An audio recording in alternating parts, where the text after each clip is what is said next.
제가 저번 주에 저의 모습과 오늘 저의 모습이 달라진 것이 있는데 혹시 무엇인지 아시겠습니까? 네, 바로 머리 스타일인데요. 어느 정도 길었던 머리를 아주 이번에 깔끔하게 정리를 했습니다. 방금 제 모습이 무엇이 달라졌는지에 대해 질문을 드렸을 때 무엇이 바뀌었는지 바로 알아채신 분들이 있고 또 그렇지 못한 분들이 계실 겁니다. 무엇이 달라졌는지 바로 알아채신 분들은 아마 평소에 그래도 저를 조금 관심 있게 보시거나 아니면 머리 스타일을 조금 원래 관심 있게 보는 스타일이신 사람들일 겁니다. 그런데 생각해 보면 관심을 가지고 저의 머리를 보신 분들이나 그렇지 않아서 제가 바뀐 거에 대해서 알아채지 못하신 분들이나 모두 동일한 저의 모습을 보고 있다는 것이죠. 즉 같은 것을 보더라도 관심이 없으면 그것이 시야에 들어오는 것으로 그치지만 관심을 가지고 보면 그것이 시야를 넘어서 머리에 각인이 된다는 것입니다. 이와 관련된 재미있는 실험의 내용이 있어서 이 시간 잠시 소개해 보려고 합니다. 1999년에 미국의 심리학자가 대학생들을 대상으로 재미있는 실험을 실행한 적이 있습니다. 바로 그 실험의 이름은 보이지 않는 고릴라라는 실험인데요. 실험의 내용은 이렇습니다. 실험의 참가자들에게 영상을 보여주는데 그 영상에서는 흰색 셔츠를 입은 3명과 검은색 셔츠를 입은 3명이 나오는데 각자 같은 옷을 입은 사람들끼리 농구공을 주고받습니다. 영상을 보여주기 전에 이제 실험 참가자들에게 이렇게 말을 하는 거예요. 흰색 셔츠를 입은 사람들끼리 서로 돌리는 그 공, 그 횟수를 세라라고 말을 합니다. 실험 참가자들은 그래서 흰색 셔츠를 입은 사람들이 공을 얼마나 돌리는지 걸 굉장히 집중해서 보았고 그렇게 어렵지 않게 횟수를 셀 수가 있었습니다. 그런데 실험 영상이 끝나고 나서 이 심리학자가 던진 질문은 굉장히 의외의 질문이었습니다. 혹시 영상 중간에 고릴라 분장을 한 사람이 지나가는 것을 보았습니까? 이게 실제 영상의 일부분인데요. 저렇게 공을 돌리라고 하고 흰색 사람을 보고 있을 때 저렇게 고릴라 복장을 한 사람이 지나갑니다. 그리고 가운데서 저렇게 큰 액션까지 취하고 사라지게 됩니다. 그럼에도 불구하고 실험 참가자들 중에 이 고릴라 분장을 한 사람을 전혀 발견하지 못한 학생들이 꽤 많이 있었다는 거예요. 에이 설마 저거를 못 볼까 하고 믿지 못하시는 분들도 있겠지만 제가 산 증인입니다. 제가 이 실험 내용을 모르고 실험 영상을 봤을 때 전혀 그것을 눈치를 못 챘었습니다. 이처럼 사람은 같은 영상을 보고 같은 시야로 바라보더라도 관심을 두느냐, 관심을 두지 않느냐에 따라서 그것이 머리에 각인되기도 각인되지 않기도 한다는 말입니다. 오늘 본문 말씀이 바로 이러한 상황을 두고 있는데요. 우리 오늘 본문 1에서 2절 말씀을 다시 보도록 하겠습니다. 1에서 2절 말씀입니다. 제9시 기도 시간에 베드로와 요한이 성전에 올라갈새 나면서 못 걷게 된 이를 사람들이 메고 오니 이는 성전에 들어가는 사람들에게 구걸하기 위하여 날마다 미문이라는 성전문에 두는 자라. 여기서 제9시는 대략 오후 3시를 가리키는데 이 시간은 매일 유대인들이 성전에 올라가서 기도를 드리는 시간이었습니다. 그렇기 때문에 베드로와 요한도 당연히 매일 그렇게 올라가서 성전에 기도를 드렸던 것이죠. 그런데 그 성전 미문에서는 나면서부터 걷지 못하는 이도 사람들이 날마다 데려다 놓았습니다. 여기서 나면서 못 걷게 된 이 사람에 대해서는 편의상 제가 개역 한글 버전에서 표현인 앉은뱅이로 표현을 하도록 하겠습니다. 이어서 3, 4절의 말씀을 보도록 하겠습니다. 그가 베드로와 요한이 성전에 들어가려 함을 보고 구걸하거늘 베드로가 요한과 더불어 주목하여 이르되 우리를 보라 하니, 베드로와 요한이 성전에 들어가려고 하니까 이 앉은뱅이는 언제나 그렇듯이 베드로와 요한에게 구걸을 했습니다. 그러자 베드로와 요한이 그를 주목하여 보고 우리를 보라라고 말을 했다는 거예요. 근데 여기서 조금 이상한 부분이 있지 않으십니까? 제가 앞서 설명했듯이 베드로와 요한은 매일 오후 3시에 성전에 올라가서 기도를 한다 그랬고 또 이 앉은뱅이도 날마다 성전 미문에 사람들이 앉혀놓았다고 했습니다. 그렇다면 베드로와 요한과 이 안진뱅이가 분명 이전에 서로를 보았을 텐데 왜 마치 오늘 본문은 서로 처음 본 것 같은 상황이 연출되고 있는 것일까요? 그 이유를 찾기 위해서는 바로 전장인 2장의 내용을 살펴볼 필요가 있습니다. 사도행전 2장의 내용은 예수님께서 승천하신 이후에 오순절날에 임하신 성령에 대하여서 다루고 있습니다. 소위 우리가 오순절 성령 강림 사건이라고 말하는 그 일이죠. 이 사건을 통하여 제자들에게 진정으로 성령이 임하게 됩니다. 그리고 그 성령에 힘입은 베드로는 그 오순절에 단 한 번의 설교를 통하여서 3천 명이 세례를 받게 하고 또 3천 명이 예수님을 영접하게 만듭니다. 이렇게 베드로와 요한에게 성령이 임하신 이후에 오늘 본문의 일이 있었다고 생각하면 아까 가졌던 그 의문이 조금 풀릴 수 있을 것 같습니다. 즉 날마다 성전 미문에 앉아 구걸을 하던 그 안진뱅이가 성령을 받기 전 베드로와 요한에게는 보이지가 않았다는 것이죠. 즉 그들의 눈, 시야에는 보였을지 모르지만 머리에는 각인이 되지 않았다는 것입니다. 그런데 베드로와 요한이 성령을 체험하고 나니까 그 안진뱅이가 자신에게 구걸하는 그 모습이 이제는 시야를 넘어 머리에 각인이 되기 시작했다는 겁니다. 왜냐하면 성령님이 임한 이후부터는 안진뱅이와 같이 아프고 연약한 사람들에게 관심이 생겼기 때문이죠. 그렇다면 왜 성령이 임한 사람은 이렇게 아프고 연약한 사람들에게 관심이 생기게 되는 것일까요? 그것은 성령님이 사람에게 임하시어 하시는 일이 예수 그리스도를 더 깊게 알게 함으로 그를 닮아 살아가도록 돕는 역할을 하기 때문입니다. 우리 요한복음 14장 26절의 말씀 보겠습니다. 요한복음 14장 26절입니다. 보혜사 곧 아버지께서 내 이름으로 보내실 성령 그가 너희에게 모든 것을 가르치고 내가 너희에게 말한 모든 것을 생각나게 하리라. 여기서 보혜사라는 말은 성령을 가리키는 다른 말로서 그리스어로 파라클레토스라고 하는데 그 뜻은 옆에서 돕는 자, 중재자, 위로자라는 뜻을 가지고 있습니다. 이렇게 예수님께서는 성령을 보혜사라고 말씀을 하셨습니다. 즉 성령은 우리 안에 임하셔서 우리가 그리스도를 닮아 살아갈 수 있도록 옆에서 돕고 중재하고 위로하신다는 것입니다. 그렇기에 보혜사 성령이 임하시면 아프고 연약한 사람들에게 관심이 생기는 것입니다. 왜냐하면 그 모습이 예수님께서 이 땅에서 늘 가르치시고 삶으로 보여주셨던 모습이기 때문입니다. 눈먼 자의 눈을 뜨게 하시고 혈루증 앓는 여인의 병을 고치시고 나병 환자를 깨끗게 하시고 죽은 자를 살리셨습니다. 이처럼 예수님께서는 결코 아픔으로 신음하고 있는 연약한 지체들을 그냥 두고 보고 계시지 않았다는 것입니다. 이러한 모습이 바로 예수님께서 이 땅에서 하나님 사랑과 함께 가장 강조했던 이웃사랑의 모습이라는 것이죠. 그렇기에 오늘 본문의 베드로와 요한은 그 안진뱅이 모습에 관심이 가는 거예요. 예수님께서 보여주셨던 그 이웃사랑의 모습을 닮을 수 있도록 내 안에서 역사하시는 그 보혜사 성령님이 있으시기에 이제는 그런 사람들을 보면 관심이 생기는 것입니다. 이제는 그 안진뱅이가 내 시야를 넘어서 머리에 각인이 되기 시작했다는 것이죠. 그렇게 베드로는 그 안진뱅이에게 이렇게 이야기합니다. 오늘 본문 6에서 8절 말씀 다시 보도록 하겠습니다. 6절 말씀입니다.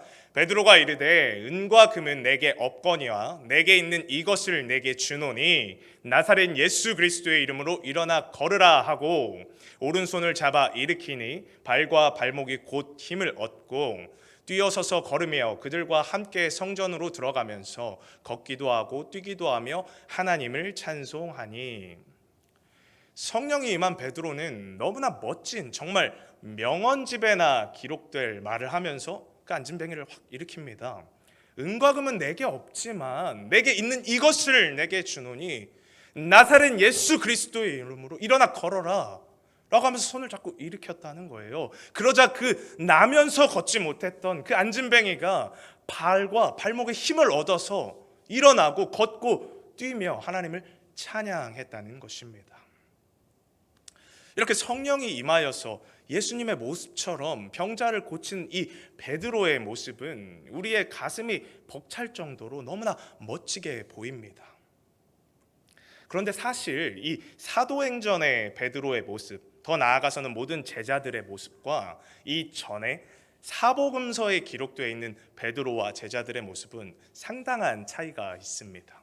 사복음서에서는 오늘 본문에서와 같이 막 이런 멋진 모습의 베드로와 제자들의 모습보다는 굉장히 연약한 모습의 제자들의 모습이 많이 나타납니다.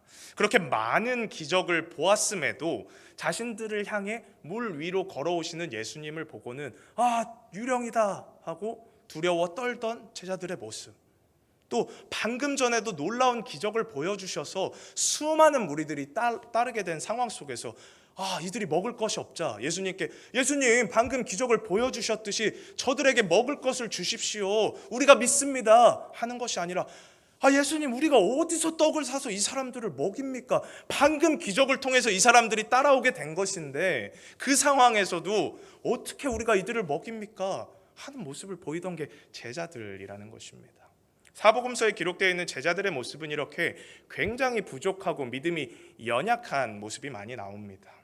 그러나 그 중에서도 가장 압도적으로 그들의 연약한 모습이 드러나는 것은 십자가 사건 이후에 그들의 행보입니다. 예수님께서는 살아계실 때 분명하게 제자들에게 말씀을 하셨습니다. 나는 죽게 될 것이고 3일 만에 살아날 거야. 마태복음 20장 17에서 19절의 그 내용을 담고 있는데요. 예수께서 예루살렘으로 올라가려 하실 때에 12제자를 따로 데리시고 길에서 이르시되, 보라, 우리가 예루살렘으로 올라가노니 인자가 대제사장들과 서기관들에게 넘겨짐에 그들이 죽이기로 결의하고 이방인들에게 넘겨주어 그를 조롱하며 채찍질하며 십자가에 못 박게 할 것이나 제3일에 살아나리라. 이걸 보면 애매하게 말씀하시지도 않았다는 거예요. 완벽하게 설명을 해주셨습니다. 나는 대제사장들과 서기관들에게 넘겨질 것이고 그들이 이방인들에게 넘겨서 나는 그들에게 핍박을 받고 채찍질을 당하고 십자가에 달려 죽게 될 거야. 그런데 그리고 나서 3일 만에 살아날 거야. 이게 얼마나 구체적으로 알려주셨습니까? 게다가 이것을 단 한 번만 이야기한 것도 아니라는 거예요. 수차례 이야기를 해주셨다는 겁니다. 그럼에도 불구하고 제자들은 예수님께서 돌아가시자마자 다들 그 예수님의 말을 기억을 못하고 절망에 빠져버렸다는 겁니다. 그런데 사실 제자들이 이렇게 절망에 빠져버릴 수 없었던 이유가 있었습니다. 그것은 애초에 사복음서 속에서의 제자들은 예수님의 자신들의 왕, 구주가 된다는 것에 대해 잘못된 개념으로 이해를 하고 있었습니다. 제자들은 자신들이 예수님을 따르면 이 땅에서 예수님을 따라 자신들도 높은 자리에 오를 것이라고 생각을 했습니다. 즉 예수님을 이 땅을 통치하실 왕으로서 생각하겠다는 것이죠. 그렇게 예수님께서 기적과 이적을 통해 많은 사람들을 이끌고 다니고 그러므로 이 땅에서 큰 통치를 하게 될 그때에 최측근인 우리도 높은 자리에 앉아 함께 통치할 것이다 라는 생각을 가졌다는 거예요. 이러한 내용을 누가복음 22장 24절에서 다루고 있는데요. 이 내용은 특별히 세번역 버전으로 보도록 하겠습니다. 제자들 가운데서 누구를 가장 큰 사람으로 칠 것이냐는 물음을 놓고 그들 사이에 말다툼이 벌어졌다. 이러한 제자들의 논쟁은 성경 사복음서에 이곳저곳에 기록이 되어 있습니다. 예수님께서는 이러한 제자들의 잘못된 가치관, 땅에서 영광을 누릴 생각만을 하는 그들에게 이 세상과는 다른 하나님 나라의 가치관에 대해서 일러주십니다. 즉 하나님 나라 공동체 사람은 높아질수록 오히려 어린아이와 같이 스스로를 낮추어야 하며 이 땅에서는 죽기까지 순종하는 겸손함을 보여야 한다라는 것을 가르쳐 주신 겁니다. 그렇게 늘 말씀하셨던 예수님께서는 나중에 그 가르침 그대로 가장 높으신 자신이 가장 낮은 십자가의 자리로 스스로 내려가 죽으심으로써 죽기까지 순종하셨다는 겁니다. 그러나 제자들은 이러한 예수님의 가르침을 깨닫지 못하고 사복음서 내내 이렇게 왜곡된 가치관을 가지고 있었다는 겁니다. 그렇기 때문에 예수님께서 죽음과 부활에 대하여서 일러주셨을 때 베드로가 이런 반응을 하는 겁니다. 마태복음 16장 22절의 말씀입니다. 베드로가 예수를 붙들고 항변하여 이르되 주여 그리 마옵소서, 이 일이 결코 주께 미치지 아니하리이다. 베드로는 예수님께서 늘 강조하셨던 하나님 나라의 가치관에 대해서 귀를 기울여 듣지 않았었기 때문에 당연히 그와 관련된 가장 중요한 말씀인 부활에 대해서도 듣고 있지 않았다는 겁니다. 그저 예수님이 그러한 죽음을 당하면 안 된다고만 생각하여 그것을 말렸다는 거예요. 왜 그렇습니까? 베드로의 입장에서는 예수님께서 이대로 이렇게 죽으시면 안 되거든요. 자신들이 생각한 대로 예수님께서 이 땅의 왕이 되어서 통치를 하셔야 되는데 그렇지 않고 이렇게 죽으신다고 하니까 무작정 안 됩니다 하고 말렸다는 거예요. 이러한 생각으로 가득 차 있던 베드로이기에 정작 예수님이 하셨던 말씀 중에 가장 중요한 문장, 마지막 문장을 전혀 기억을 못하고 있다는 겁니다. 제3일 만에 내가 다시 살아날 것이다, 이 말을 전혀 기억도 못하고 있었다는 거예요. 왜 그렇습니까? 베드로는 그 당시에 그거에 대해서 전혀 관심이 없었기 때문입니다. 예수님께서 부활하심으로 이루실 하나님 나라의 모든 영광에 대해서 그 당시 베드로는 아무런 관심이 없었다는 거예요. 그렇게 예수님이 그 말씀을 하실 때 그의 귀에는 그 말씀이 들렸을지 모르지만 그의 머리에는 각인이 안 됐다는 겁니다. 그러니 당연히 예수님께서 실제로 십자가에 못 박혀 돌아가셨을 때 수차례 말씀하셨던 3일 만에 부활할 것이다 라는 말씀을 까맣게 잊고 절망부터 하고 있었다는 얘기죠. 이렇게 예수님을 통하여 땅에서의 영광을 누리는 것에만 관심이 있었던 왜곡된 가치관을 가졌던 제자들이 이제 부활하신 예수님을 만나고 또 오순절 성령 강림을 통해 진정으로 성령이 임하게 되자 완전히 변화되게 됩니다. 지금껏 자신들이 가졌던 땅의 모든 소망을 두었던 그 왜곡된 가치관에서 벗어나 이제는 진정으로 하늘의 소망을 두는 삶을 살게 되었다는 것입니다.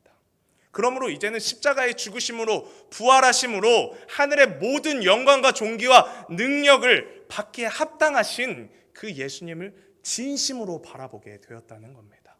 즉 진짜 예수 그리스도에 관심을 갖게 됐다는 것이죠. 그렇기 때문에 사복음서에서는 예수님이 십자가에 못 박히시기 전 공회에서 신문을 당할 때 베드로는 그것이 두려워서 3번이나 부인을 했습니다.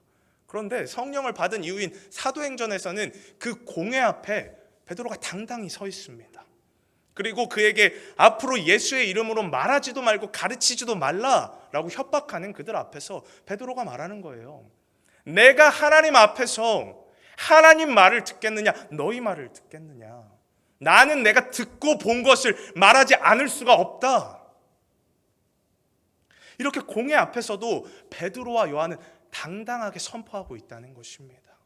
그들이 이렇게 선포할 수 있는 이유는 이제 그들 안에서 살아 역사하시는 보혜사 성령님이 그들로 하여금 진짜 예수 그리스도의 모습을 닮아 살아가지 않고서는 견딜 수 없도록 역사하고 계시기 때문입니다.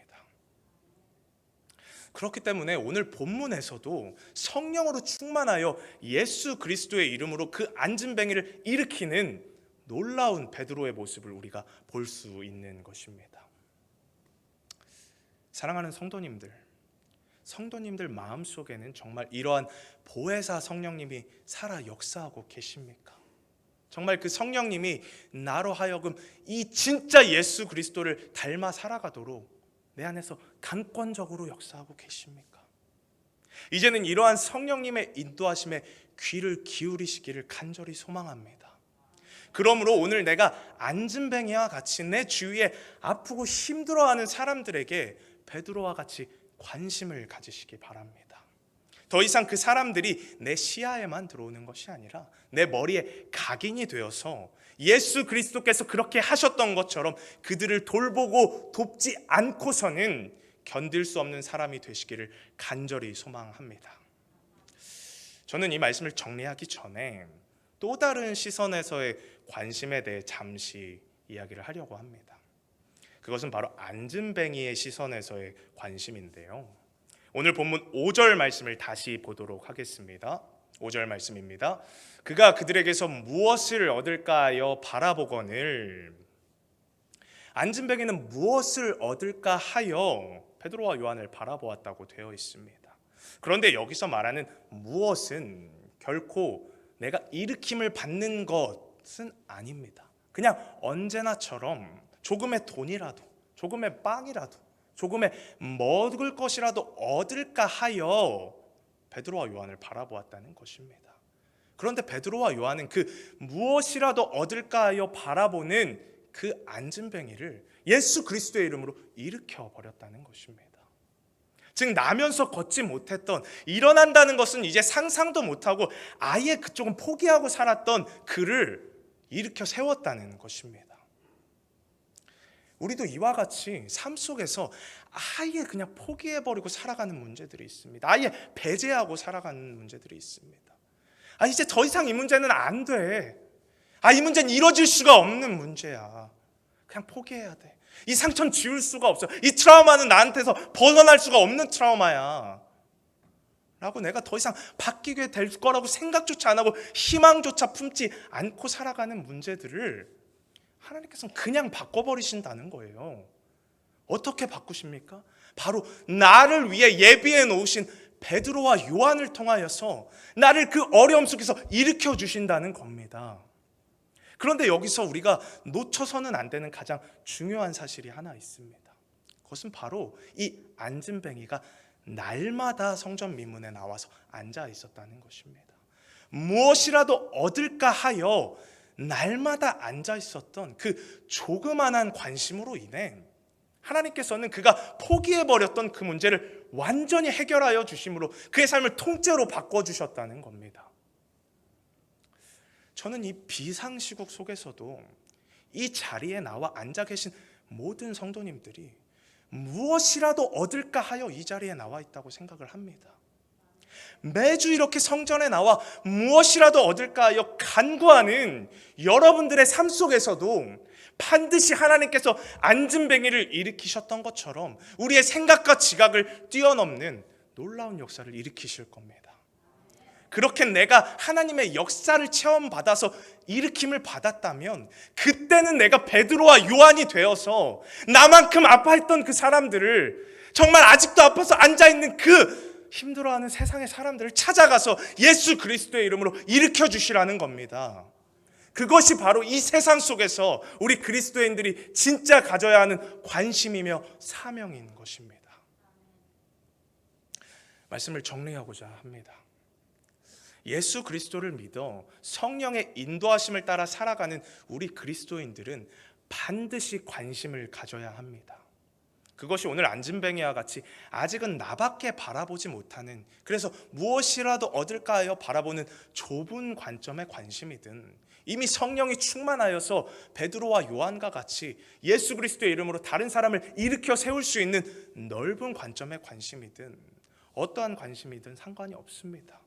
다만 그 관심의 끈을 절대로 놓지 않으시기 바랍니다. 그렇게 관심의 끈을 놓지 않고 살아갈 때 하나님께서는 반드시 좁은 관심의 사람을 일으켜서 넓은 관심으로 시야를 넓혀줄 것이고, 이미 넓은 관심을 갖고 있는 사람은 그 사람을 통하여서 이 시대의 아픈 수많은 영혼들을 일으켜 세우실 것입니다. 이렇게 관심의 끈을 놓지 않고 살아감으로 이 마지막 시대에 나 자신을 살리는 것을 넘어 수많은 아픈 영혼들을 살려내는 값진 사명을 감당하시는 우리 모든 성도님들 되시기를 간절히 소망합니다. 함께 기도하겠습니다.